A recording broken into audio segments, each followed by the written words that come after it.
We're going to be talking about toothbrush contamination. We're going to find out how diseases can be transferred from toothbrush to toothbrush, how people in one family maybe get the flu, the other party gets the flu in the same family, and they figure, how does that happen? Well, that can happen with the toothbrush. My guest with me today is Dr. Glass.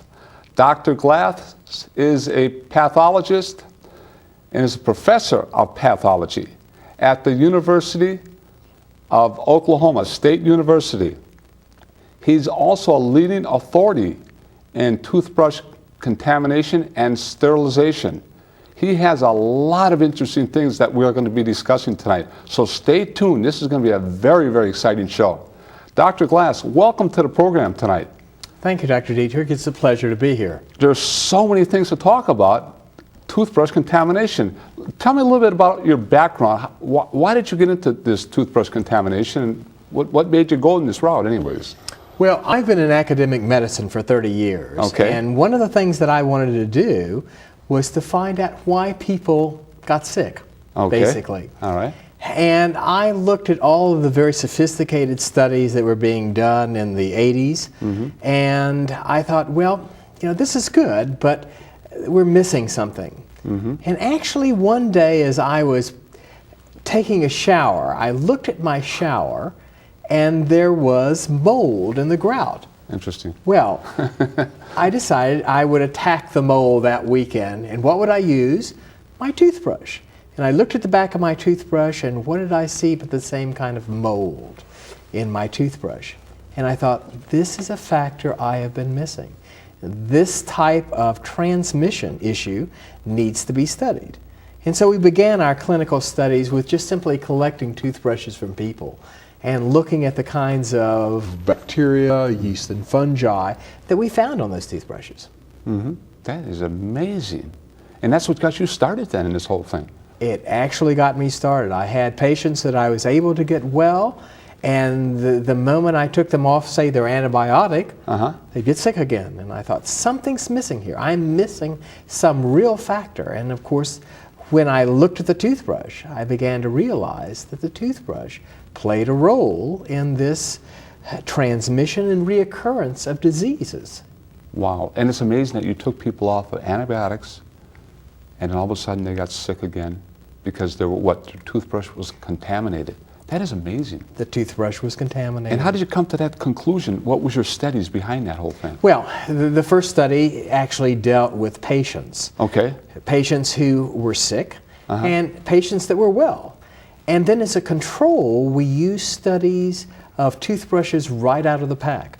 And the results of that study showed us that the patients who were sick had the kind of germs that were making them sick on their toothbrush. We realized that, of course, those germs needed food and water, and they got everything they needed from the toothbrush. And so the patient would get better, then they would expose themselves to the same type of germs. People who were healthy had fewer germs.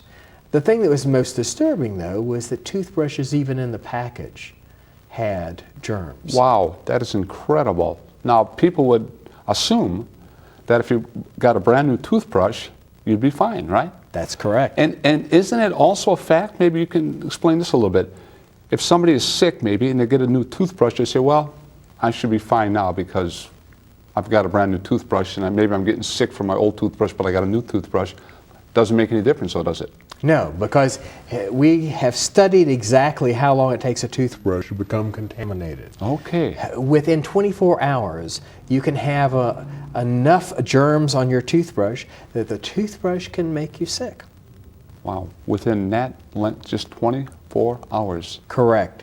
The germs simply need to be supplied with their needs. Their needs are food and water. Exactly. The other thing that's important is where you keep the toothbrush. Okay. And almost everyone keeps their toothbrush in the bathroom. Right. Which is the most contaminated room in the house. That is amazing. You know, what's really funny here is that if you have, say, a family of 3, as an example, they usually got this little container where they have 3 toothbrushes in that container, right? You are so right.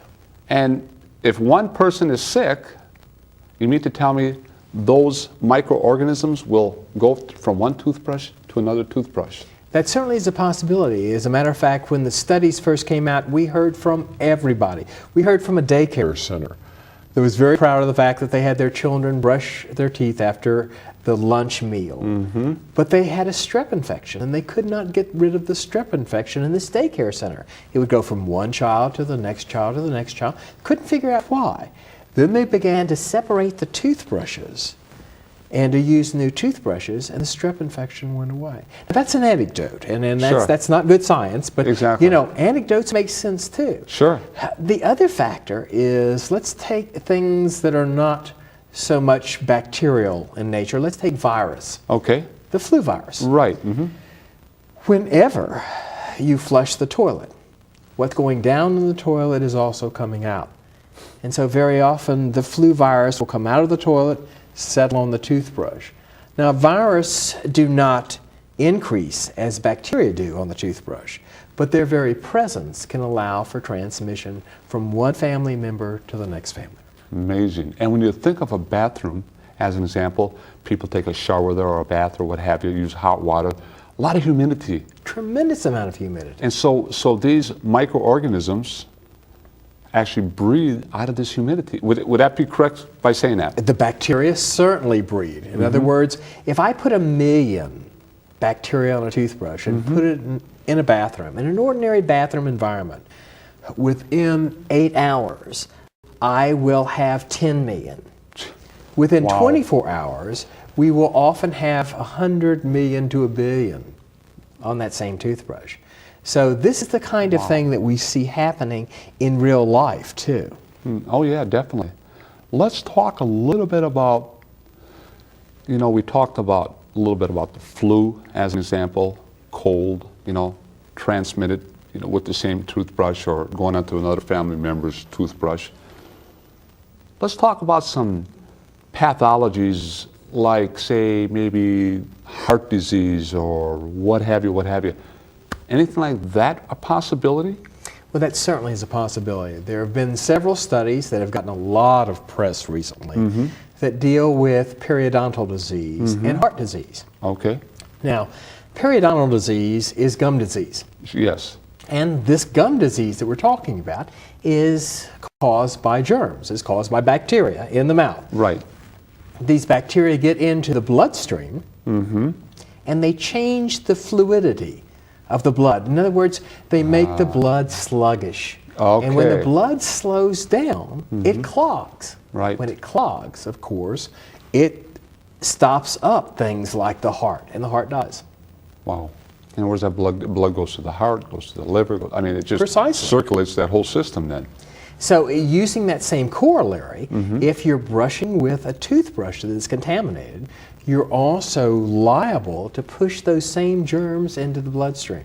Now, our Yes. studies, our laboratory studies, show that this was in fact what actually happened. Wow. You actually have studies that have verified this then. This That's is what has correct. happened. That is That correct. is incredible. It sounds like this is the leading edge right now. What's going on then? It is. It's It gotta is be. very important in terms of people's overall health, not just their dental or their oral health, but their overall health is impacted by things like the toothbrush. That is incredibly amazing to me. Because, when I think about, let's talk about periodontal disease just for a moment, okay? Okay? Now, the dentist will say, well, we need to clean the tartar